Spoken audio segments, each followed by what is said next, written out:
Hi children and my dear friends, I am Hanmant F. Neglur, an assistant English teacher. First of all, I would like to welcome you back to my channel, that is English Made Easy class for 10th standard students who are going to face the exam tomorrow. Today itself there is a Kannada exam. Okay, day after tomorrow the English subject is going to face. Alright. In last episode we had discussed about active voice and passive voice grammar topic. Today another important topic and very easy topic that I am going to discuss and two topics I would like to discuss today.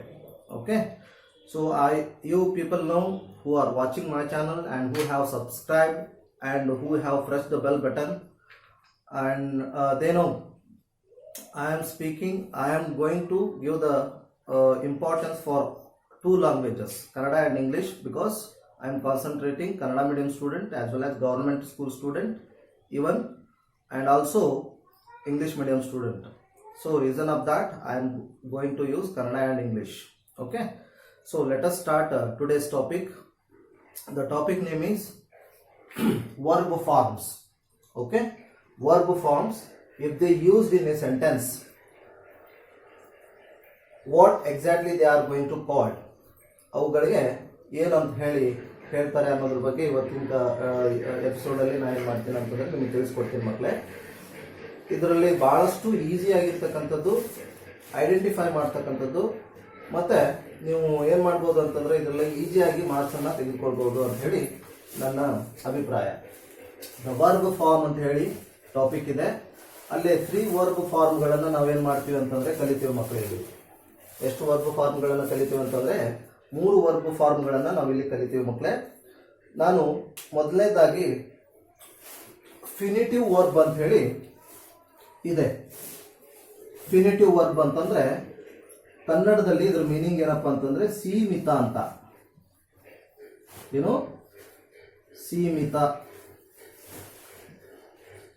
ಅಂದ್ರೆ ಇದಕ್ಕೇನಿದೆ ಅಂತಂದ್ರೆ ಒಂದು ಸೀಮೆ ಇದೆ ಅಥವಾ ಎಲ್ಲೆ ಇದೆ ಅಥವಾ ಒಂದು particular ಆಗಿರ್ತಕ್ಕಂತಹ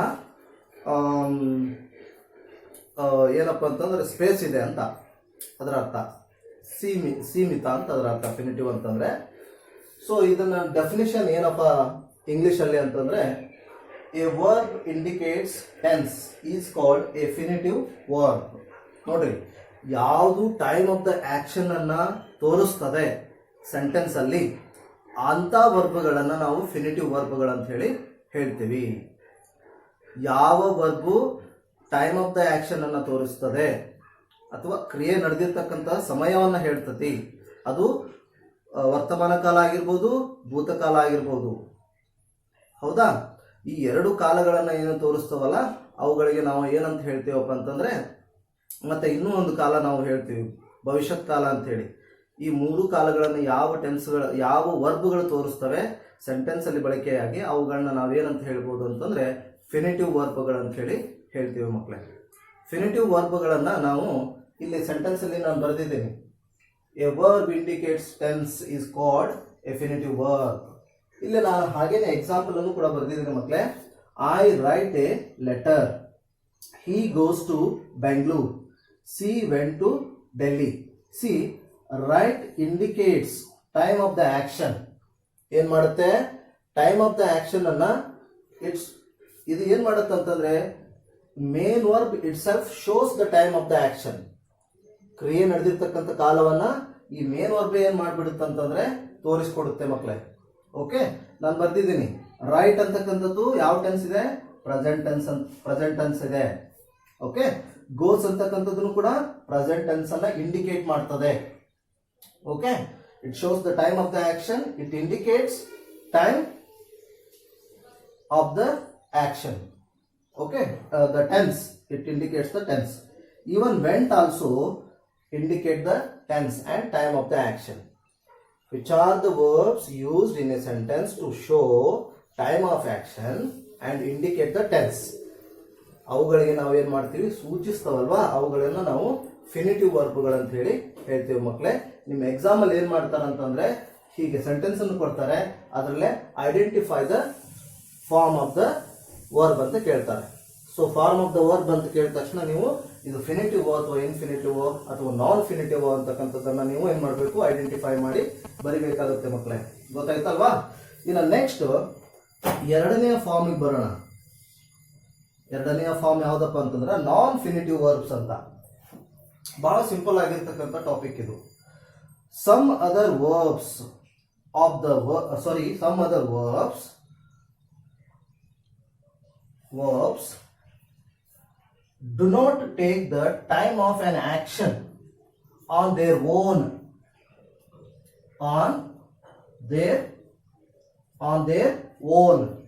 see some other form of the verbs do not take the time of an action. ಇಲ್ಲಿ ಏನಾಗುತ್ತೆ ಅಂತಂದ್ರೆ ಕೆಲವೊಂದಿಷ್ಟು ವರ್ಬ್ಗಳು ಇಲ್ಲಿ ನೋಡಿ ನಾನು ಬರ್ದಿದ್ದೀನಿ, ING form of the verb ಮತ್ತೆ past participle form of the verb ಮತ್ತೆ base form of the verb with will helping verb. Okay, ಇವು ಏನ್ ಮಾಡ್ತಾವ ಅಂತಂದ್ರೆ ಇಲ್ಲಿ ತೋರಿಸ್ತಂಗೆ main verb itself shows the time of action and denotes the tense. ಇಲ್ಲಿ ಏನ್ ಮಾಡಂಗಿಲ್ಲ, ರೈಟಿಂಗು ಮತ್ತೆ ರಿಟರ್ನು ಬೈಗಳು ಅವುಗಳೇ ಸ್ವಂತಕ್ಕೆ ಏನ್ ಮಾಡಂಗಿಲ್ಲ ಅಂತಂದ್ರೆ ಟೈಮ್ ಆಫ್ ದ ಆಕ್ಷನ್ ಅನ್ನ ಡಿನೋಟ್ ಮಾಡಂಗಿಲ್ಲ, ಟೆನ್ಸ್ ಗಳನ್ನ ಡಿನೋಟ್ ಮಾಡಂಗಿಲ್ಲ. ಅವು ಯಾವ ಟೆನ್ಸ್ ಇದೆ ಅನ್ನೋದನ್ನ ಇವು ತೋರಿಸ್ಕೊಡೋದಿಲ್ಲ. ಓಕೆ, ಅವಕ್ಕೆ ಏನ್ ಬೇಕಾಗುತ್ತಪ್ಪ ಅಂತಂದ್ರೆ ಹೆಲ್ಪಿಂಗ್ ವರ್ಬ್ಗಳು ಬೇಕೇ ಆಗುತ್ತೆ ತೋರಿಸ್ಲಿಕ್ಕೆ. ಟೆನ್ಸ್ ಗಳನ್ನ ಹೆಲ್ಪಿಂಗ್ ವರ್ಬ್ಗಳು ಬೇಕಾಗುತ್ತೆ. ಯಾವ ಹೆಲ್ಪಿಂಗ್ ವರ್ಬ್ಗಳ ಸಹಾಯದಿಂದ ಟೈಮ್ ಆಫ್ ದ ಆಕ್ಷನ್ ಅನ್ನ ತೋರಿಸ್ತವೆ ಮತ್ತೆ ಟೆನ್ಸ್ ಅನ್ನ ಡಿನೋಟ್ ಮಾಡ್ತವೆ, ಅವುಗಳಿಗೆ ನಾವು ಏನಂತ ಹೇಳ್ತೀವಿ ಅಂದ್ರೆ ನಾನ್ ಫಿನಿಟಿವ್ ವರ್ಬ್ಸ್ ಅಂತ ಹೇಳಿ ಹೇಳ್ತೀವಿ ಮಕ್ಕಳೇ. ಗೊತ್ತಾಯ್ತಲ್ವಾ? ಇವುಗಳಿಗೆ ಸೀಮಿತ ಏನಿಲ್ಲ ಅಂತಂದ್ರೆ ಸೀಮೆ ಇಲ್ಲ, ಎಲ್ಲೇ ಇಲ್ಲ ಅವಕ್ಕೆ. ಓಕೆ, ಯಾವ ಇದರಲ್ಲಾದ್ರೂ ಕೂಡ ಬಳಸ್ಕೋಬಹುದು ಅವುಗಳನ್ನ ನಾವು. ಆದರೆ ನಾವು ಅವುಗಳನ್ನ ನಾನ್ ಫಿನಿಟಿವ್ ಅಂತ ಹೇಳಿ ಹೆಂಗ್ ಕನ್ಸಿಡರ್ ಮಾಡ್ತೀವಿ ಅಂತಂದ್ರೆ they are not going to show the time of the action and denote the tense without helping verbs. ಸಹಾಯಕ ಕ್ರಿಯಾಪದಗಳನ್ನ ಬಳಸ್ಕೊಂಡೆ ಅಂದ್ರೆ ಮಾತ್ರ ಅವುಗಳು ಏನಾಗ್ತಾವಪ್ಪ ಅಂತಂದ್ರೆ ಟೈಮ್ ಆಫ್ ದ ಆಕ್ಷನ್ ಅನ್ನ ತೋರಿಸ್ಲಿಕ್ಕೆ ಸಾಧ್ಯ ಇದೆ.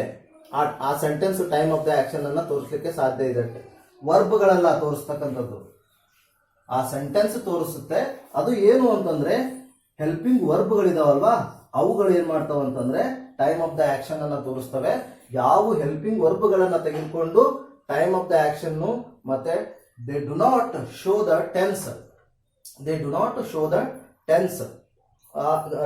the tense ಅಂತ ಹೇಳಿ ಯಾವ ಸೂಚಿಸೋದಿಲ್ಲ ಅಂತವುಗಳಿಗೆ ನಾವೇನ್ ಮಾಡ್ತೀವಿ ಅಂತಂದ್ರೆ ನಾನ್ ಫಿನಿಟಿವ್ ವರ್ಬ್ಗಳು ಅಂತ ಹೇಳಿ ಹೇಳ್ತೀವಿ ಮಕ್ಕಳೇ. ನಾನು ಇಲ್ಲಿ ಬರ್ದಿದ್ದೀನಿ, I am writing a letter, he has written a letter, she will buy a scooter, they were playing a ball. ನೋಡ್ರಿ, ಆ ಅಂತಕ್ಕಂಥದ್ದು ಪ್ರೆಸೆಂಟ್ ಅನ್ನ, ಆಮ್ ಅಂತಕ್ಕಂಥದ್ದು ಪ್ರೆಸೆಂಟ್ ಅನ್ನ ತೋರಿಸ್ತದೆ, ಹ್ಯಾಸ್ ಅಂತಕ್ಕಂಥದ್ದು ಪ್ರೆಸೆಂಟ್ ಟೆನ್ಸ್ ಅನ್ನ ತೋರಿಸ್ತದೆ ಮತ್ತೆ ವರ್ತಮಾನ ಕಾಲವನ್ನು ತೋರಿಸ್ತದೆ, ವಿಲ್ ಅನ್ನೋದು ಪ್ರೆಸೆಂಟ್ ಟೆನ್ಸ್ ಅನ್ನ ತೋರಿಸ್ತದೆ, ವರ್ ಅಂತಕ್ಕಂಥದ್ದು ಪಾಸ್ಟ್ ಟೆನ್ಸ್ ಅನ್ನ ತೋರಿಸುತ್ತೆ. ಇಲ್ಲಿ ಬರ್ದಿದ್ದೇನವಾ, ಪ್ಲೇಯಿಂಗ್, ಬೈ ಮತ್ತೆ ರಿಟರ್ನ್ ಮತ್ತೆ ರೈಟಿಂಗ್, ಇವುಗಳು they do not indicate tense without helping verb. Did you understand? I hope you have understood. Okay, next there is another form that is nothing but non-finitive itself, but the name is various, that is different. Infinitive verb anta. ಈ infinitive verb ನೋಡ್ರಿ, verb is used with a preposition to. ಇದು special case, ಇದು ಒಂದು ಸ್ವಲ್ಪ special case ಇದೆ. ಯಾವ verb to preposition ಜೊತೆಗೆ use ಆಗಿ, ಪ್ರಿಪೋಸಿಷನ್ ಜೊತೆಗೆ ಹಿಂದ್ಗಡೆನೆ ಯೂಸ್ ಆಗಿ ಸೆಂಟೆನ್ಸ್ ಅಲ್ಲಿ ಪರ್ಪಸ್ ಅನ್ನ ಹೇಳುತ್ತೆ, ಆಕ್ಷನಿನ ಪರ್ಪಸ್ ಅನ್ನು ಹೇಳುತ್ತೆ, ಉದ್ದೇಶವನ್ನು ಹೇಳುತ್ತೆ ಸೆಂಟೆನ್ಸ್ ಅಲ್ಲಿ, ಆ ವರ್ಬ್ಗೆ ನಾವೇನಂತ ಹೇಳ್ತೀವಿ ಅಂತಂದ್ರೆ ಇನ್ಫಿನಿಟಿವ್ ವರ್ಬ್ ಅಂತ ಹೇಳಿ ಹೇಳ್ತೀವಿ ಮಕ್ಕಳೇ. ಇನ್ಫಿನಿಟಿವ್ ವರ್ಬ್ ಅಂತ ಹೇಳಿ ಹೇಳ್ತೀವಿ. That is also known as non finitive ಅಂತಾನು ಹೇಳ್ಬೋದು. ಅದಕ್ಕೆ ನೋಡಿ ಇಲ್ಲ ನಾನು ಸೆಂಟೆನ್ಸ್ ಅನ್ನು ಬರೆದಿದ್ದೀನಿ ಮಕ್ಕಳೇ. ಸೆಂಟೆನ್ಸ್ ಬರೆದಿದ್ದೀನಿ. Verb use with a preposition to show the purpose of an action, not indicate the tense. Not indicate the tense. ಅದು ಟೆನ್ಸ್ ಅನ್ನ ಇಂಡಿಕೇಟ್ ಮಾಡಲಿಕ್ಕೆ ಬಳಸ್ತಕ್ಕಂಥದ್ದಲ್ಲ ಸೆಂಟೆನ್ಸ್ ಅಲ್ಲಿ. ಓನ್ಲಿ ದ ಪರ್ಪಸ್, ಏನು ಉದ್ದೇಶ ಇದೆ ಅಲ್ವಾ ಹೇಳ್ಬೇಕಾಗಿರ್ತಕ್ಕಂಥದ್ದು ಅಥವಾ ಬರಿಬೇಕಾಗಿರ್ತಕ್ಕಂಥದ್ದು, ಅದನ್ನ ನಾವೇನ್ ಮಾಡ್ತೀವಿ ಅಂತಂದ್ರೆ ಸೆಂಟೆನ್ಸ್ ಅಲ್ಲಿ ಟು ಬಳಸ್ಕೊಂಡು, ಪ್ರಿಪೋಸಿಷನ್ ನ ಬಳಸ್ಕೊಂಡು ವರ್ಬಿನ ಜೊತೆಗೆ ಬಳಸ್ತಕ್ಕಂಥದ್ದನ್ನ ನಾವೇನಂತ ಹೇಳ್ತೀವಿ, ಇನ್ಫಿನಿಟಿವ್ ವರ್ಬ್ ಅಂತ ಹೇಳ್ತೀವಿ ಮಕ್ಕಳೇ. ಸೊ ಹೀಗೆ ನೀವೇನ್ ಮಾಡ್ಬೇಕು, ಟು ಬಂದ್ಬಿಟ್ಟಿದೆ ಅಂತಂದ್ರೆ ವರ್ಬಿನ ಹಿಂದೆ, ಅವಾಗ ನೀವೇನ್ ಮಾಡ್ಬೇಕು, ಅದನ್ನ ಇನ್ಫಿನಿಟಿವ್ ವರ್ಬ್ ಅಂತ ಹೇಳಿ ಕನ್ಸಿಡರ್ ಮಾಡಬೇಕು ಮಕ್ಕಳೇ. ನಾನು ಇಲ್ಲಿ ಬರೆದಿದ್ದೀನಿ, ಎರಡೆರಡು ವರ್ಬ್ ಇದೆ ಇಲ್ಲಿ ಒಂದು ಸೆಂಟೆನ್ಸ್ ಅಲ್ಲಿ, ಎರಡೆರಡು ಮೇನ್ ವರ್ಬ್ ಇದೆ. ರವಿ ವೆಂಟ್ ಫಾಸ್ಟ್, ಇಲ್ಲಿ ಒಂದು ಸೆಂಟೆನ್ಸ್ ಮುಗೀತು ಅನ್ಕೊಳ್ಳೋಣ. To catch the bus, purpose ಅನ್ನ ಹೇಳುತ್ತೆ. ಎದಕ್ಕೆ ಹೋಗಿದ್ದು ಅನ್ನೋ ಪರ್ಪಸ್ ಏನಿದೆ, to catch the bus. Ravi went fast, ಎದಕ್ಕೆ ಜೋರಾಗಿ ಹೋದ ಅಥವಾ ಫಾಸ್ಟ್ ಆಗಿ ಹೋದ ಅಂತಂದ್ರೆ ದ ಪರ್ಪಸ್ ಏನಪ್ಪಾ ಅಂತಂದ್ರೆ he would like to catch the bus. He wants to catch the bus, so he went fast. So the purpose is what? To catch the bus. I called my friends to give a book. ನೋಡಿ ಇಲ್ಲಿ ಒಂದಿದೆ, ಇನ್ನೊಂದು example ಕೊಟ್ಟಿದ್ದೀನಿ ಮಕ್ಕಳೇ. I called my friends to give a book. ಇದು ಏನಪ್ಪಾ ಅಂತಂದ್ರೆ another important example for infinitive, to understand infinitive ಅನ್ನ ಅರ್ಥ ಮಾಡ್ಕೊಳ್ಳಿಕ್ಕೆ ಇನ್ನೊಂದು ಎಕ್ಸಾಂಪಲ್ ಅನ್ನ ಬರ್ತೀನಿ. I called my friends, call ಅಂತಕ್ಕಂಥದ್ದು ವರ್ಬೆ. ಇಲ್ಲಿ ಟು ಗಿವ್ ಅಂತ ಇದೆ ಅಲ್ವಾ, ಇದು ಇದಕ್ಕೇನಂತಾರೆ ಅಂದ್ರೆ ಇನ್ಫಿನಿಟಿವ್ ವರ್ಬ್ ಅಂತ ಹೇಳ್ತಾರೆ. ಯಾಕಂತಂದ್ರೆ ಇದು ಪರ್ಪಸ್ ಅನ್ನ ತೋರಿಸುತ್ತೆ. ಟು ಪ್ರಿಪೋಸಿಷನ್ ಅನ್ನ ಬಳಸ್ಕೊಂಡು ಪರ್ಪಸ್ ಅನ್ನ ಹೇಳುತ್ತಲ್ವಾ, ಅದಕ್ಕೆ ನಾವೇನ್ ಮಾಡ್ತೀವಿ ಅಂತಂದ್ರೆ ಇನ್ಫಿನಿಟಿವ್ ವರ್ಬ್ ಅಂತ ಹೇಳ್ತೀವಿ ಮಕ್ಕಳೇ. ನಾನು ಇದ್ರ ಬಗ್ಗೆ ನಿಮ್ಗೆ ಹೇಳ್ಕೊಟ್ಟಿದ್ದೇನಲ್ವಾ, ಇದು ಅರ್ಥ ಆಗಿದೆ ಅನ್ಕೊಂಡಿದ್ದೀನಿ ಮಕ್ಕಳೇ. ಮತ್ತೆ ಎಕ್ಸರ್ಸೈಸ್ ಮಾಡಿ ಇಂಥವುಗಳನ್ನ ನೀವು ಹುಡುಕೊಳ್ಳಿ ಸೆಂಟೆನ್ಸ್ಗಳನ್ನ.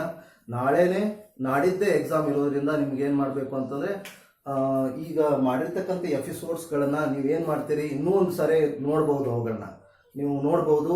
ನನ್ನ ಯೂಟ್ಯೂಬ್ ಚಾನಲ್ ನೇಮ್ ನಿಮ್ಗೆ ಗೊತ್ತೇ ಇದೆ, English made easy class by Hanumant F Neglur ಅಂತ ನೀವು ಯೂಟ್ಯೂಬಲ್ಲಿ ಸರ್ಚ್ ಮಾಡಿದ್ರೆ ಎಲ್ಲ ನಾವು ಮಾಡಿರ್ತಕ್ಕಂಥ SSLC ಮಕ್ಕಳಿಗೆ ಹೆಲ್ಪ್ ಆಗಲಿ ಅಂತ ಹೇಳಿ ಮಾಡಿರ್ತಕ್ಕಂಥ ವಿಡಿಯೋಸ್ಗಳೆಲ್ಲ ಸಿಗುತ್ತೆ ಮಕ್ಕಳೇ. ಸೊ ಅವುಗಳನ್ನೆಲ್ಲ ಮತ್ತೆ ವಾಚ್ ಮಾಡಿ, ಎಕ್ಸಸೈಸ್ನ ಮಾಡಿ, ಚೆನ್ನಾಗಿ ಎಕ್ಸಾಮ್ ಮಾಡಿ ಅಂತ ಹೇಳ್ತಾ, ಈಗ ಇದ್ರ ಜೊತೆಗೆ ಇನ್ನೂ ಟೈಮ್ ಇದೆ, ಹಾಗಾಗಿ ಇನ್ನೂ ಒಂದು ಟಾಪಿಕನ್ನು ನಾನು ಈಸಿಯಾಗಿರ್ತಕ್ಕಂಥದ್ದನ್ನು ಡಿಸ್ಕಸ್ ಮಾಡ್ತೀನಿ. How to write the letter. Okay, letter writing ಹೇಗೆ ಮಾಡೋದು ಅಂತ. ಇದರಲ್ಲಿ ನಿಮಗೆ ಯಾಕೆ ಇವುಗಳನ್ನ ನಾನು ಹೇಳ್ತಾ ಇದ್ದೇನೆ ಅಂತಂದರೆ, ಇಲ್ಲಿ ಈಸಿಯಾಗಿ ನೀವು ಮಾರ್ಕ್ಸ್ಗಳನ್ನ ಗಳಿಸ್ಕೋಬೋದು, ಮತ್ತೆ ಈಸಿಯಾಗಿ ಮಾರ್ಕ್ಸ್ಗಳನ್ನ ನೀವೇನ್ ಮಾಡ್ಬೋದು ಅಂತಂದ್ರೆ ತಗೋಬಹುದು ಅನ್ನೋ ಉದ್ದೇಶದಿಂದ ನಾ ಏನ್ ಮಾಡ್ತಾ ಇದ್ದೀನಿ ಅಂತಂದ್ರೆ ಲೆಟರ್ ರೈಟಿಂಗ್ ಅನ್ನ ಹೇಗೆ ಬರೆಯೋದು ಅಂತ ಹೇಳಿ ಈ ಎಪಿಸೋಡ್ ಅಲ್ಲಿ ನಾನು ನಿಮ್ಗೆ ತಿಳಿಸ್ಕೊಡ್ತೀನಿ ಮಕ್ಕಳೇ.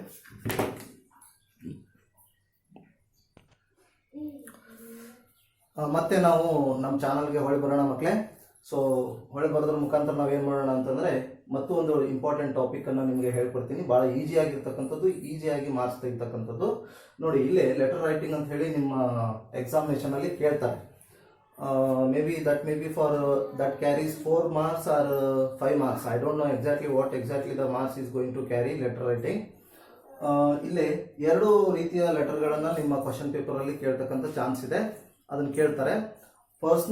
ಒಂದು ಅಫಿಷಿಯಲ್ ಲೆಟರು, ಇನ್ನೊಂದು ಪರ್ಸನಲ್ ಲೆಟರ್ ಅಂತ ಹೇಳಿ. ಓಕೆ, ಅಫಿಷಿಯಲ್ ಲೆಟರ್ನ ಬರೀತಕ್ಕಂಥ ಫಾರ್ಮೆಟ್ ಬೇರೆ ಇರುತ್ತೆ, ಪರ್ಸನಲ್ ಲೆಟರ್ನ ಬರೀತಕ್ಕಂಥ ಫಾರ್ಮೆಟ್ ಬೇರೆ ಇರುತ್ತೆ ಮಕ್ಕಳೇ. ಸೊ ಫಸ್ಟ್ ನಾವು ಅಫಿಷಿಯಲ್ ಲೆಟರ್ನ ಬರೆಯೋದು ಹೇಗೆ ಅಂತಕ್ಕಂಥ ಫಾರ್ಮೆಟ್ ಅನ್ನ ತಿಳ್ಕೊಳ್ಳೋಣ. Okay, so let we start. Official letter ನಾನು ಬರ್ದಿದ್ದೀನಿ. ನಿಮ್ಮ ಪೇಜ್ ಹೀಗಿರುತ್ತೆ ಅಂತ ತಿಳ್ಕೊಳ್ಳಿ. ಓಕೆ, ಸೊ ನಿಮಗೆ ಪೇಜ್ ಹೀಗಿರುತ್ತೆ. ಇಲ್ಲಿ ಒಂದು ಏನು ಮಾಡಬೇಕು ಅಂತಂದ್ರೆ ಮಾರ್ಜಿನ್ ಇರುತ್ತೆ. ಈ ಮಾರ್ಜಿನ್ ಅನ್ನ ಬಿಡಬೇಕು, ಗೊತ್ತಾಯ್ತಲ್ವಾ? ಸೊ ಮಾರ್ಜಿನ್ ಅನ್ನ ಬಿಡಬೇಕು. ಫಸ್ಟ್ ಏನ್ ಮಾಡಬೇಕು ಅಂತಂದ್ರೆ ಸ್ಟೆಪ್ಸ್. ನೀವು ಫಸ್ಟ್ ಸ್ಟೆಪ್ಸ್ ಅದು. ಅದಕ್ಕೆ ನಾವು ಅಫಿಷಿಯಲ್ ಲೆಟರ್ನ ಬರಿಬೇಕಂತಂದ್ರೆ ಸ್ಟೆಪ್ಸ್ಗಳಿವೆ. Steps to write official letters. ಒಂದನೇ ಸ್ಟೆಪ್ ಏನಪ್ಪಾ ಅಂತಂದ್ರೆ ಫ್ರಾಮ್ ಅನ್ನ ಬರೀತಕ್ಕಂಥದ್ದು. ಎರಡನೇ ಸ್ಟೆಪ್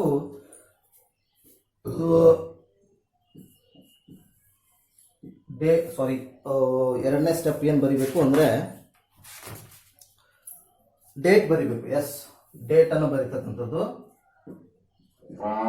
ಇನ್ನು ಮೂರನೇ ಸ್ಟೆಪ್ ಏನಂತಂದ್ರೆ ಟು ಹೂ, ಯಾರಿಗೆ ನೀವು ಬರಿತಾ ಇದ್ದೀರಿ ಅಂತ. ಓಕೆ, ನೀವು ಯಾರಿಗೆ ಲೆಟರ್ನ ಬರಿತಾ ಇದ್ದೀರಲ್ಲ ಅವರು. ಆನಂತರ ಸೆಲ್ಯುಟೇಷನ್ ಅಂತ. ಸೆಲ್ಯುಟೇಷನ್ ನೀವು ಅವ್ರಿಗೆ ಹೇಳ್ತಿರಲ್ವಾ, ರೆಸ್ಪೆಕ್ಟೆಡ್ ಸರ್ ಆರ್ ಮೇಡಮ್ ಅಂತ ಅಂತಕ್ಕಂಥದ್ದು. ಐದನೇ ಸ್ಟೆಪ್ ಏನಪ್ಪಾ ಅಂತಂದ್ರೆ ಬಾಡಿ ಆಫ್ ದ ಲೆಟರ್. ಇನ್ನು ಆರನೇ ಸ್ಟೆಪ್ ಏನಪ್ಪಾ ಅಂತಂದ್ರೆ ನಾವು ಅದಕ್ಕೇನ್ ಹೇಳಬೇಕು ಅಂದ್ರೆ ಕಾಂಪ್ಲಿಮೆಂಟರಿ ಎಂಡಿಂಗ್ ಅಂತ. ಏನು ಇನ್ನೊಂದು ಬಿಟ್ಟೆ ನಾವು. ಸೆಲ್ಯುಟೇಷನ್ ಆದ ತಕ್ಷಣ ಏನ್ ಬರಿಬೇಕು ಅಂತಂದ್ರೆ ಸಬ್ಜೆಕ್ಟ್ ಅನ್ನ ಬರಿಬೇಕು ಮಕ್ಕಳೇ. ಸಬ್ಜೆಕ್ಟ್ ಅನ್ನ ಬರಿಬೇಕು ನೋಡಿ, ಸಬ್ಜೆಕ್ಟ್ ಅನ್ನ ಬರಿಬೇಕು. Next body of the letter. ಇನ್ನು ಏಳನೇದು ಕಾಂಪ್ಲಿಮೆಂಟರಿ ಎಂಡಿಂಗ್. ಕಾಂಪ್ಲಿಮೆಂಟರಿ ಎಂಡಿಂಗ್ ಬರ್ದ್ಬಿಟ್ರೆ ಆಯ್ತು.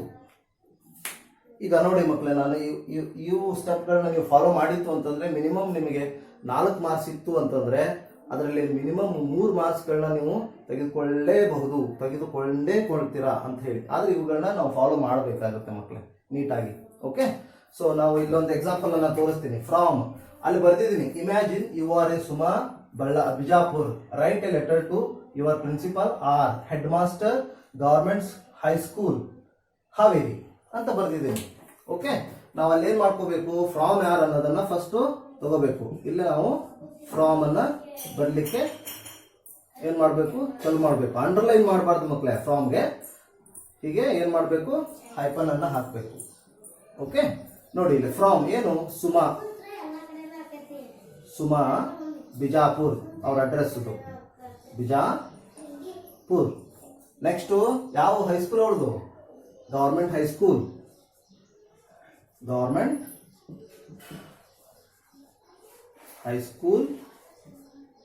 ಹೈಸ್ಕೂಲ್ ಹಾವೇರಿ ಅಂತ.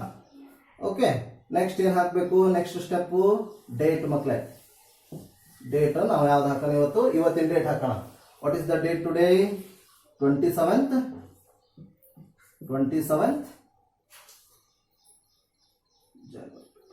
March 2022. ಇಲ್ಲಿ ನಾವು ಡೇಟ್ ಹಾಕಿದ್ವಾ. ನೆಕ್ಸ್ಟ್ ಏನ್ ಹಾಕ್ಬೇಕು ಮಕ್ಕಳೇ, ಟು, ಯಾರಿಗೆ ಬರಿತೀವಿ ಅನ್ನೋದನ್ನ ಟೂದ್ ಬರೆದ ತಕ್ಷಣ ನೀವೇನ್ ಮಾಡ್ಬೇಕು, ಕಾಮ ಬರಿಬೇಕು. ಕಾಮ ಇಸ್ ವೆರಿ ಇಂಪಾರ್ಟೆಂಟ್. ಇಲ್ಲಿ ನೋಡಿ ಕಾಮ ಹಾಕ್ಬೇಕು. ಓಕೆ, ಅಲ್ಲೇ ಹೆಡ್ ಮಾಸ್ಟರ್ ಅಥವಾ ಪ್ರಿನ್ಸಿಪಲ್ ಅಂತಿದೆ, ಅಲ್ಲಿ ಅದಕ್ಕೆ ಬರೆಯಬೇಕಾದ್ರೆ ನಾನು ಆರ್ಟಿಕಲ್ ಹೇಳಬೇಕಾದ್ರೆ ಹೇಳಿದ್ದೀನಿ, ದ ಆರ್ಟಿಕಲ್ ಅನ್ನ ಯೂಸ್ ಮಾಡಬೇಕು. ದ ಹೆಡ್ ಮಾಸ್ಟರ್ ಅಥವಾ R principal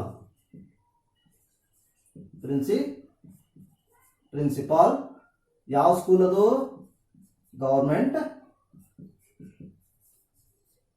high school Haveri.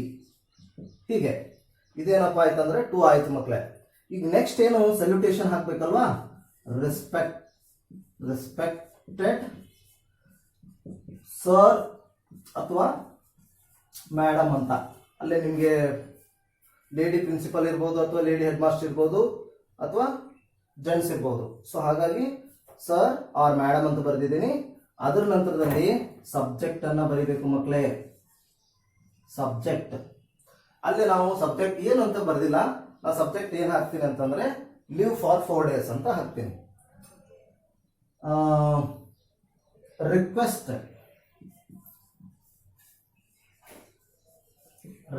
For 4 days leave, 4 days leave. Full stop ಅನ್ನು ಹಾಕ್ಬೇಕು ಮಕ್ಕಳೇ. ಇಲ್ಲೇ ರೆಸ್ಪೆಕ್ಟೆಡ್ ಸರ್ ಆರ್ ಮೇಡಮ್ ಇದೆ ಅಲ್ವಾ, ಇಲ್ಲಿನೂ ಕೂಡ ಏನ್ ಮಾಡಬೇಕು ಅಂತಂದ್ರೆ ಕಾಮ ಕಂಪಲ್ಸರಿ ಹಾಕ್ಬೇಕು, ಕಾಮ ಬರಿಬೇಕಲ್ಲಿ. ಓಕೆ, ಟೂರ್ ಹತ್ರ ಕಾಮ ಬರುತ್ತೆ, ಇಲ್ಲಿ ಕಾಮ ಬರುತ್ತೆ, ಇಲ್ಲಿ ದ ಆರ್ಟಿಕಲ್ ಅನ್ನು ಯೂಸ್ ಮಾಡ್ಬೇಕು ಅಂತ ಹೇಳಿದೀನಿ, ನೆನ್ಪಿಟ್ಕೊಳ್ಳಿ.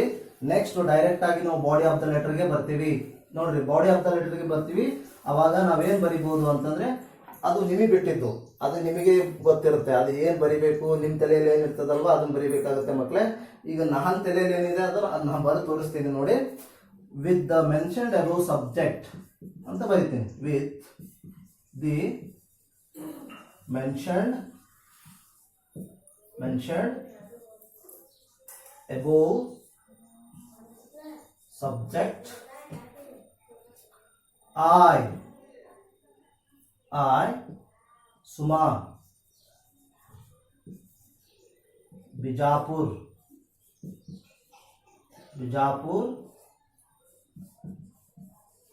studying in 10th A section ಇರುತ್ತಲ್ವಾ, 10th A.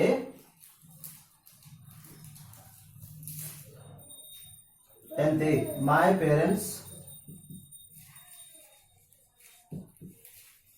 arranged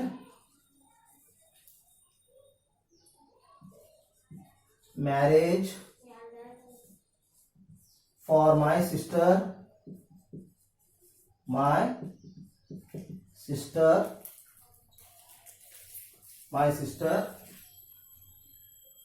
so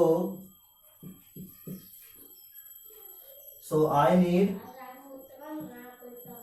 need to go to marriage before 2 days.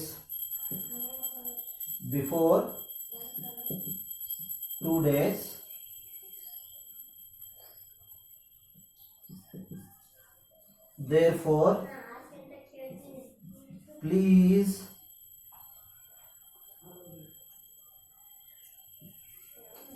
grant me 4 days leave. ಇಷ್ಟು ಬರೋದು ಇಲ್ಲಿ complimentary ending. Thank you sir ಅಂತ ಹೇಳಿ, thank you sir or madam ಅಂತ ಹೇಳಿ, ಯುವರ್ಸ್ ಫೇತ್ಫುಲಿ ಅಂತ ಹೇಳಿ ಬರೆದು ಏನ್ ಮಾಡಬೇಕು ಅಂತಂದ್ರೆ ಕೆಳಗೆ ಡೇಟ್ ಅನ್ನು ಹಾಕಬೇಕು ಮಕ್ಕಳೇ. ಸೊ ಈ ರೀತಿ ನೀವು ಬರೆದ್ವಿ ಅಂತಂದ್ರೆ ನಿಮಗೆ 5ಕ್ಕೆ 5 ಮಾರ್ಕ್ಸ್ ಅನ್ನ ನೀವು ತಗೊಳ್ಳಿಕ್ಕೆ ಸಾಧ್ಯತೆ ಐತಿ ಮಕ್ಕಳೇ. ಪಂಚುವೇಷನ್ಸ್ಗಳು ಬಹಳಷ್ಟು ಇಂಪಾರ್ಟೆಂಟ್ ಆಗಿರ್ತಕ್ಕಂಥದ್ದು. ನೀವೇನ್ ಮಾಡಬೇಕು, ಪಂಚುವೇಷನ್ಗಳ ಇದು ಕಾಮ ಬರಿತಕ್ಕಂಥದ್ದು, ದ ಬರಿತಕ್ಕಂಥದ್ದು, ಇಲ್ಲಿ ಕಾಮ ಬರಿತಕ್ಕಂಥದ್ದು, ಆಮೇಲೆ ಬಾಡಿ ಆಫ್ ದ ಲೆಟರ್ನಾಗ ಎಲ್ಲಿ ಫುಲ್ ಸ್ಟಾಪ್ ಫುಲ್ ಕಾಮ ಅವುಗಳನ್ನೆಲ್ಲ ಏನು ಮಾಡಬೇಕು ಅಂತಂದರೆ ಸರಿಯಾಗಿ ಬರಿಬೇಕು. ಬರೆದಾಗ ಮಾತ್ರ ನಿಮ್ಗೆ ಏನಾಗುತ್ತೆ ಅಂತಂದ್ರೆ ಮಕ್ಕಳೇ ಇದು ಸಿಗುತ್ತೆ, ಏನು ಒಳ್ಳೆ ಮಾರ್ಕ್ಸ್ ಸಿಗುತ್ತೆ ಅಂತ ಹೇಳ್ತಾ, ಈಗ ಪರ್ಸ್ನಲ್ ಲೆಟರ್ ಒಂದನ್ನು ನಾನು ತಿಳಿಸ್ಕೊಡ್ತೀನಿ, ಅದನ್ನು ಏನು ಮಾಡ್ತೀರಿ ಅಂತಂದರೆ ತಿಳ್ಕೊಳ್ಳಿ. ಬನ್ನಿ ಮಕ್ಕಳೇ, ಈಗ ಪರ್ಸನಲ್ ಲೆಟರ್ ಹೇಗೆ ಬರೆಯೋದು ಅಂತಂದು ಹೇಳಿ ತಿಳ್ಕೊಳ್ಳೋಣ. How to write the personal letter. Okay, ನಾನು ಬರೆದಿದ್ದೇನೆ, ಇಲ್ಲಿ ಸ್ಟೆಪ್ಸ್ಗಳನ್ನ ಬರೆದಿದ್ದೇನೆ. ಫಸ್ಟ್ ನೋಡ್ಕೊಳ್ಳಿ, ಪರ್ಸನಲ್ ಲೆಟರ್ಗಳನ್ನ ಬರೀಬೇಕು ಅಂತಂದ್ರೆ ಏನು ಸ್ಟೆಪ್ಗಳು ಇರಬೇಕು ಅಂತ. ಸ್ಟೆಪ್ಗಳು ಏನೇನು ಇರಬೇಕು ಪರ್ಸನಲ್ ಲೆಟರ್ಗಳಿಗೆ ಅಂತಂದ್ರೆ ನೋಡ್ರಿ, ಫಸ್ಟ್ ಫ್ರಾಮ್ ಇರುತ್ತೆ, ಫ್ರಾಮ್ ಅಡ್ರೆಸ್ ಅನ್ನು ಬರೀಬೇಕಾಗುತ್ತೆ. ನೆಕ್ಸ್ಟ್ ಡೇಟ್ ಅನ್ನು ಬರೀಬೇಕಾಗುತ್ತೆ. ಅದರ ನಂತರ ಸೆಲ್ಯುಟೇಷನ್ ಬರೀಬೇಕಾಗುತ್ತೆ. ಅದರ ನಂತರ ಬಾಡಿ ಆಫ್ ದ ಲೆಟರ್ನ ಬರೀಬೇಕಾಗುತ್ತೆ. ನಂತರದಲ್ಲಿ ಕಾಂಪ್ಲಿಮೆಂಟರಿ ಎಂಡಿಂಗ್ ಇರುತ್ತೆ. ಆಮೇಲೆ ಟು ಅಡ್ರೆಸ್ ಇರುತ್ತೆ ಮಕ್ಕಳು.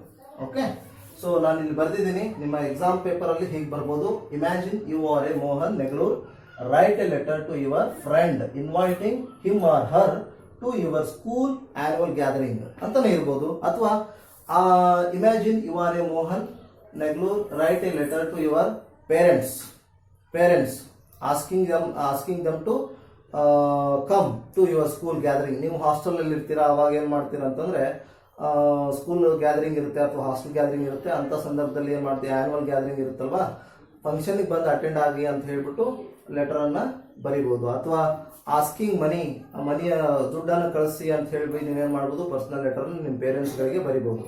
ಸೊ ಎಲ್ಲ ಪರ್ಸನಲ್ ಲೆಟರ್ ಫಾರ್ಮ್ಯಾಟು ಹೀಗಿರುತ್ತೆ ಮಕ್ಕಳೇ. Let's start personal letter. ಈಗ ನಾವು ಅಲ್ಲೇ ಬರ್ದಿದ್ದೀವಿ ಫ್ರಾಮ್ ಅಡ್ರೆಸ್ ಅನ್ನ ಬರಿಬೇಕು ಅಂತ ಹೇಳಿದ್ದೀನಲ್ವಾ. From Mohan ನೆಗಳೂರ್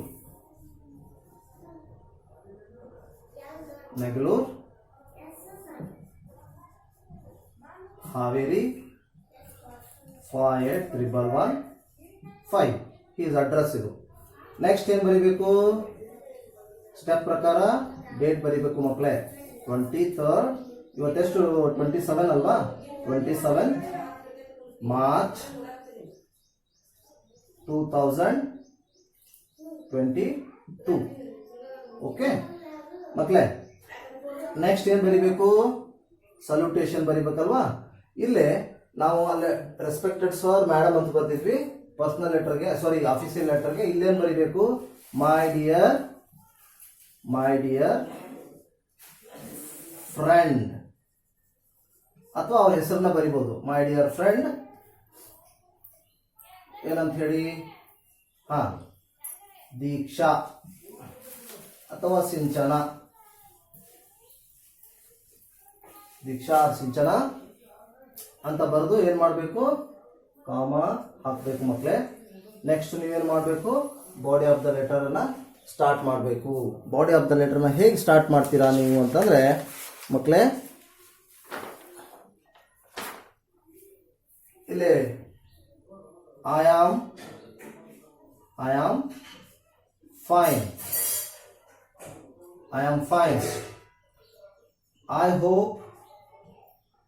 I hope you are also fine. ಹೀಗೆ ಚಲೋ ಮಾಡಿ ನೀವೇನು ಮಾಡಬೇಕು? ಬಾಡಿ ಆಫ್ ದ ಲೆಟರ್ ಅಲ್ಲಿ ಏನೇನು ಬರಿಬೇಕು, ಅವ್ರಿಗೆ ಏನಂತ ಹೇಳಬೇಕು, ಯಾವ ಡೇಟಿಗೆ ನಮ್ಮದು ಆ್ಯನ್ಯುವಲ್ ಗ್ಯಾದರಿಂಗ್ ಇದೆ, ಏನು ಎಲ್ಲ ಫಂಕ್ಷನ್ಸ್ ಇದೆ ಅನ್ನೋದನ್ನು ನೀವು ಡೀಟೇಲ್ ಆಗಿ ಬರೆದ್ಬಿಟ್ಟು ಏನು ಮಾಡಬೇಕು? ಪರ್ಸ್ನಲ್ ಆಗಿ ಅವ್ರನ್ನ ಇನ್ವೈಟ್ ಮಾಡಬೇಕು. ಸೊ ಇದನ್ನೆಲ್ಲ ಬಾಡಿ ಆಫ್ ದ ಲೆಟರ್ನ ನೀವು ಬರೀತೀರಿ ಅಂತ ಹೇಳಿ ನಾನು ಅನ್ಕೊಂಡಿದ್ದೀನಿ. ಇಲ್ಲೇ ಬಾಡಿ ಆಫ್ ದ ಲೆಟರ್ನ ನಾವು ಹೇಗೆ ಸ್ಟಾರ್ಟ್ ಮಾಡಿದ್ದೀನಿ ನೋಡಿ, ಹೀಗೆ ಸ್ಟಾರ್ಟ್ ಮಾಡಿ. ಐ ಆಮ್ ಫೈನ್ ಹಿಯರ್ ಅಂತ ಮಾಡಿ. Okay, I am fine here, I hope you are all also fine. Okay, next ಮನೆಯಲ್ಲೆಲ್ಲರೂ ಆರಾಮಿದಾರ ಅಂತ ಹೇಳಿ ಇದ್ರ ಬಗ್ಗೆ ಕೇಳ್ಬೋದು. ಅಥವಾ ತಂದೆ ತಾಯಿ ಬರೆದಿದ್ರೆ ಆರಾಮಿದ್ದೀರಂತೆ ನಮಸ್ಕಾರವನ್ನು ಮಾಡಿ ಸಲ್ಯೂಟೇಷನ್ ಮಾಡ್ತಕ್ಕಂಥದ್ದು. ಆನಂತರ ಹೀಗೆ ಕೊನೆಗೆ ಕಾಂಪ್ಲಿಮೆಂಟ್ರಿ ಎಂಡಿಂಗ್ ಅನ್ನು ನೀವು ಹೇಗೆ ಮಾಡಬೇಕು ಅಂತಂದ್ರೆ ಯುವರ್ಸ್ ಲವ್ಲಿ. ಕಾಂಪ್ಲಿಮೆಂಟ್ರಿ ಎಂಡಿಂಗ್ ಏನು ಮಾಡಬೇಕು? ಯುವರ್ಸ್ ಲವ್ಲಿ ಫ್ರೆಂಡ್ ಅಂತ ಮಾಡಬಹುದು. ನೀವು ತಂದೆ ತಾಯಿಗೆ ಬಂದಿದ್ರೆ yours lovely daughter or yours loving son or daughter ಅಂತ ಹೇಳಿ ಬರಿಬೇಕು. ನಂತರ ಲಾಸ್ಟ್ ಅಲ್ಲಿ ಏನು ಬರಿಬೇಕು ಅಂತಂದ್ರೆ ಟು ಅಡ್ರೆಸ್ ಅನ್ನ ಬರಿಬೇಕು ಮಕ್ಕಳೇ. ಟು ಅಡ್ರೆಸ್ ನಿಮಗೆ ಅಲ್ಲಿ ಏನು ಕೇಳಿರ್ತಾರಲ್ವಾ, ಟು ಅಡ್ರೆಸ್ ಅನ್ನ ಬರೀತಕ್ಕಂಥದ್ದನ್ನ ಬರಿಬೇಕು. ನಿಮಗೆ ಎಕ್ಸಾಮ್ ಅಲ್ಲಿ ಎರಡೇ ಲೆಟರ್ನ ಕೇಳ್ತಕ್ಕಂಥದ್ದು, ಆಫೀಸಿಯಲ್ ಲೆಟರು, ಪರ್ಸನಲ್ ಲೆಟರು. ಇವೆರಡು ಫಾರ್ಮೆಟ್ ಅನ್ನ ಈಗ ನೆನ್ಪಿಟ್ಕೊಳ್ಳಿ. ಪರ್ಸನಲ್ ಆಫೀಸಿಯಲ್ ಲೆಟರ್ ಹೇಗೆ ಬರಿಬೇಕು ಅನ್ನೋದನ್ನ ತೋರಿಸ್ಕೊಟ್ಟಿದ್ದೀನಿ. ಪರ್ಸನಲ್ ಲೆಟರ್ನ ಹೇಗೆ ಬರಿಬೇಕು ಅನ್ನೋದು ಏನು ಮಾಡ್ತಾ ಇದ್ದೇನೆ ಅಂತ ತೋರಿಸ್ಕೊಟ್ಟಿದ್ದೀನಿ ಮಕ್ಕಳೇ. ಇದ್ರ ಜೊತೆಗೆ ನೀವು ಇವುಗಳನ್ನ ನೆನ್ಪಿಟ್ಕೊಳ್ಳಿ, ಸ್ಟೆಪ್ಗಳನ್ನ ಫಾಲೋ ಮಾಡಿ ಅಂತ ಹೇಳ್ತಾ ಈ ಎಪಿಸೋಡನ್ನು ಮುಗಿಸ್ಲಿಕ್ಕೆ ಹೋಗ್ತಾ ಇದ್ದೀನಿ ಮಕ್ಕಳೇ. ಎಪಿಸೋಡ್ ಮುಗಿಸಲಿಕ್ಕೆ ಹೋಗೋದಕ್ಕಿಂತ ಮುಂಚೆನೆ ಒಂದು ಇನ್ಸ್ಟ್ರಕ್ಷನ್ ಇದೆ ಅಥವಾ ವಿಶೇಷ ಸೂಚನೆ ಇದೆ. ಆ ಸೂಚನೆಯನ್ನು ನಾನು ಏನು ಮಾಡ್ತೀನಿ ಅಂತಂದರೆ ತಮ್ಮೆಲ್ರಿಗೂ ಹೇಳ್ತೀನಿ. ನಾನೊಂದು ಇನ್ಸ್ಟ್ರಕ್ಷನ್ ಕೊಡ್ತೀನಿ ಅಂತ ಹೇಳಿದೆ ಮಕ್ಕಳೇ ನಿಮ್ಗೆಲ್ರಿಗೂ ಮತ್ತು ಫ್ರೆಂಡ್ಸ್ಗೆ ಎಲ್ಲರಿಗೂ. All the best for your examination and God may bless you. ಎಲ್ಲ ಚೆನ್ನಾಗಿ ಆಗಲಿ ಅಂತ ಹೇಳ್ತಾ ಒಂದು ಇನ್ಸ್ಟ್ರಕ್ಷನ್ ಕೊಡಬೇಕು ಅಂದ್ಕೊಂಡಿದ್ದೇನೆ. ಅದೇನಪ್ಪ ಅಂತಂದರೆ, ಈಗ ಕರ್ನಾಟಕ ಸರ್ಕಾರ ಏನು ಮಾಡಿದೆ ಅಂತಂದರೆ 6 to 8 graduate primary school teacher ಅಂತ ಹೇಳಿ ಕಾಲ್ ಫಾರ್ಮನ್ನು ಮಾಡಿದ್ದಾರೆ. ಸೊ ಇಂಗ್ಲೀಷ್ ಸಬ್ಜೆಕ್ಟನ್ನು ಹೊಂದಿರತಕ್ಕಂಥ ಕ್ಯಾಂಡಿಡೇಟ್ಸ್ಗಳು ಹಾವೇರಿ ಸರೌಂಡಿಂಗು ಮತ್ತು ಹಾವೇರಿ ತಾಲೂಕಲ್ಲಿ ಇದ್ದವರು ನಿಮಗೆ ಏನಾದರೂ ಇಂಗ್ಲೀಷ್ ಎಕ್ಸಾಮ್ ಪರ್ಪಸ್, ಎಕ್ಸಾಮಲ್ಲಿ ಹೇಗೆ ಬರಿಬೇಕು ಮತ್ತು ಎಕ್ಸಾಮ್ ಪ್ಯಾಟರ್ನ್ ಹೇಗಿರುತ್ತೆ ಅದ್ರ ಬಗ್ಗೆ ಎಲ್ಲ ತಿಳ್ಕೋಬೇಕು, ಎಕ್ಸಾಮನ್ನು ಪಾಸ್ ಮಾಡಬೇಕು ಅನ್ನೋ ಉದ್ದೇಶ ಯಾರಿಗೆ ಇದೆ, ಬಿ ಎಡ್ ಮಾಡ್ಕೊಂಡಿರ್ತಕ್ಕಂಥವ್ರು ಮತ್ತು ಎಲಿಜಿಬಲ್ ಇದ್ದಿರ್ತಕ್ಕಂಥ ಕ್ಯಾಂಡಿಡೇಟ್ಗಳು, ಅವ್ರಿಗೆ ಒಂದು ಒಳ್ಳೆಯ ಅವಕಾಶ ಇದೆ ಹಾವೇರಿಯಲ್ಲಿ. ನನ್ನ ಸ್ನೇಹಿತಂದೇ ಒಂದು ಇನ್ಸ್ಟಿಟ್ಯೂಟ್ ಇದೆ, ಬ್ರೈಟ್ ವೇ ಕ್ಲಾಸಸ್ ಅಂತ ಹೇಳಿ. ಅಲ್ಲಿ ಎಲ್ಲ ರೀತಿಯ ಕೋಚಿಂಗ್ಗಳನ್ನ ಮಾಡ್ತಾ ಇದ್ದಾರೆ ಅವರು. ಕಾಂಪಿಟೇಟಿವ್ ಎಲ್ಲ ರೀತಿಯ ಕಾಂಪಿಟೇಟಿವ್ ಎಕ್ಸಾಮನ್ನು ಕೂಡ ಮಾಡ್ತಾ ಇದ್ದಾರೆ. ಅಲ್ಲೇ ಒಳ್ಳೆಯ ಇಂಗ್ಲೀಷ್ ಟೀಚರ್ ಇದ್ದಾರೆ ಒಬ್ಬರು. ಅವ್ರೇನು ಮಾಡ್ತಾರಪ್ಪ ಅಂತಂದರೆ ಈ GPSTR ಅಂತ ಹೇಳಿ ಗ್ರ್ಯಾಜುಯೇಟ್ ಪ್ರೈಮರಿ ಸ್ಕೂಲ್ ಟೀಚರ್ ಅಂತ ಏನು 6 to 8ಗೆ ಕಾಲ್ಫಾರ್ಮ್ ಮಾಡಿದಾರಲ್ವ, ಇಂಗ್ಲೀಷ್ ಟೀಚರ್ಸ್, ಭಾಷಾ ಶಿಕ್ಷಕರಿಗೆ, ಆ ಶಿಕ್ಷಕರಿಗೆ ಕೋಚಿಂಗನ್ನು ಒಂದು 40 ದಿನ ಅಥವಾ 30 ದಿನ ಏನೋ ಕೊಡ್ತೀವಿ ಅಂತ ಹೇಳಿದ್ದಾರೆ. ಯಾರಿಗೆ ಇಂಟ್ರೆಸ್ಟ್ ಇದೆ ಅವ್ರದ್ದು ಪರ್ಸ್ನಲ್ ನಂಬರ್ನ ನಾನು ಇಲ್ಲಿ ಬರೀತೀನಿ. ಆ ನಂಬರ್ಗೆ ಕಾಲ್ ಮಾಡಿಕೊಂಡು ಅವರು ಅದ್ರ ಬಗ್ಗೆ who are very interested to join there and ಎಕ್ಸಾಮನ್ನು ಪಾಸ್ ಮಾಡಿ ಮತ್ತು ಗೌರ್ಮೆಂಟ್ ಜಾಬಲ್ಲಿ ಸೇರಿಕೊಳ್ಳಿ ಅಂತ ಹೇಳ್ತಾ ಅವ್ರದ್ದು ಪರ್ಸ್ನಲ್ ನಂಬರನ್ನು ಕೊಡ್ತೀನಿ. ಯಾರ್ಯಾರಿಗೆ ಇಂಟ್ರೆಸ್ಟ್ ಇದೆ ಅವ್ರು ಏನು ಮಾಡ್ಬೋದು ಅಂತಂದರೆ ಆ ಪರ್ಸ್ನಲ್ ನಂಬರ್ಗೆ ಕಾಲ್ ಮಾಡಿಕೊಂಡು ಅಲ್ಲೇನು ಫೀಸ್ ಇದೆ ಅದನ್ನು ಡಿಸ್ಕಸ್ ಮಾಡಿಕೊಂಡು ಅವ್ರ ಹತ್ರ ನೀವು ಮಾತಾಡ್ಬೋದು ಅಂತ ಹೇಳ್ತಾ, ಈ ಎಪಿಸೋಡನ್ನು ಏನು ಮಾಡಬೇಕು, ನೀವು ಎಲ್ಲರಿಗೂ ಫಾರ್ವರ್ಡ್ ಮಾಡಿ, ಎಲ್ರಿಗೂ ಹೆಲ್ಪ್ ಆಗಲಿ ಅಂತ ಹೇಳ್ತಾ, ಮತ್ತು ನನ್ನ ಚಾನಲನ್ನು ವಾಚ್ ಮಾಡೋದವರೆಲ್ಲರೂ ಸಬ್ಸ್ಕ್ರೈಬ್ ಆಗಿ ಪ್ಲೀಸ್, ಮತ್ತು ಬೆಲ್ ಬಟನನ್ನು ಒತ್ತಿ. ಹೀಗೆ ಕಂಟಿನ್ಯೂಸ್ ಆಗಿ ನಾನು ಏನು ಮಾಡ್ತಾ ಇರ್ತೇನೆ ಅಂತಂದರೆ ಎಲ್ಲ ಕ್ಲಾಸ್ಗಳನ್ನ ಮಾಡ್ತೀನಿ. ಇವನ್ ಕಾಂಪಿಟೇಟಿವ್ ಎಕ್ಸಾಮ್ಗೂ ಕೂಡ ನಾನು ಮಾಡ್ತಾ ಇದ್ದೀನಿ, ಮತ್ತು ಸ್ಪೋಕನ್ ಇಂಗ್ಲೀಷ್ ಕೂಡ ಮಾಡಬೇಕಂತ ಅಂದ್ಕೊಂಡಿದ್ದೀನಿ. Through video you can learn English ಅಂತ ಹೇಳ್ತಾ, ನಾನು ಹೇಳಿದ್ನಲ್ವಾ, ಇದು ಕಾಂಪಿಟೇಟಿವ್ ಎಕ್ಸಾಮ್ ಪರ್ಪಸ್ ಇಂಗ್ಲೀಷ್ ಶಿಕ್ಷಕರಿಗೆ ಒಂದು ಒಳ್ಳೆ ಅವಕಾಶ ಇದೆ. ಹಾವೇರಿ ಸರೌಂಡಿಂಗ್ ಇದ್ದಿರ್ತಕ್ಕಂಥವ್ರು ಮತ್ತು ಹಾವೇರಿಯಲ್ಲಿ ಇದ್ದಿರ್ತಕ್ಕಂಥ ಕ್ಯಾಂಡಿಡೇಟ್ಸ್ಗಳು ಏನು ಮಾಡ್ಬೋದು, ಅಲ್ಲಿ ಹೋಗಿ ಕಾಂಟ್ಯಾಕ್ಟ್ ಮಾಡಿ ಅವ್ರು ಏನು ಮಾಡ್ತಾರಪ್ಪ ಅಂತಂದರೆ ನಿಮಗೆ ಇನ್ಸ್ಟ್ರಕ್ಷನ್ ಕೊಡ್ತಾರೆ. ಮತ್ತು ಕ್ಲಾಸ್ಗಳು ಏನೋ ನಡೀತಾವೆ ಅಂತ ಹೇಳಿ ಈಗ 10ನೇ ತಾರೀಕಿಂದ ಏನು ಮಾಡ್ತಿದ್ದಾರೆ ಅಂತಂದರೆ ಕ್ಲಾಸ್ಗಳನ್ನ ಮಾಡ್ತಾ ಇದ್ದಾರೆ ಅಲ್ಲಿ ಅವ್ರ ಮಕ್ಕಳೇ ಫ್ರೆಂಡ್ಸ್. ಹಾಗಾಗಿ ನಂಬರ್ಗೆ ಕಾಂಟ್ಯಾಕ್ಟ್ ಮಾಡಿ. ನಂಬರನ್ನು ನಾನು ಇಲ್ಲೇ ಬೋರ್ಡ್ ಮೇಲೆ ಬರೀತೀನಿ, ಅದನ್ನ ನೋಟ್ ಮಾಡ್ಕೊಳ್ಳಿ ಅಂತ ಹೇಳ್ತಾ, ಆ ನಂಬರ್ ಏನಪ್ಪ ಅಂತಂದರೆ 2 ನಂಬರ್ ಇದೆ, 2 ನಂಬರ್ನು ನೋಟ್ ಮಾಡ್ಕೊಳ್ಳಿ. 988 00 00 25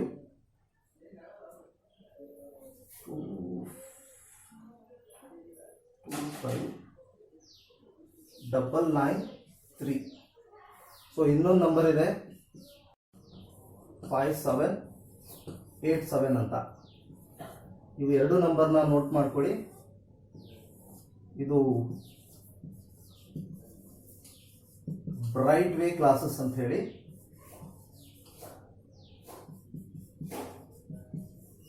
ಹಾವೇರಿ ನಿಯರ್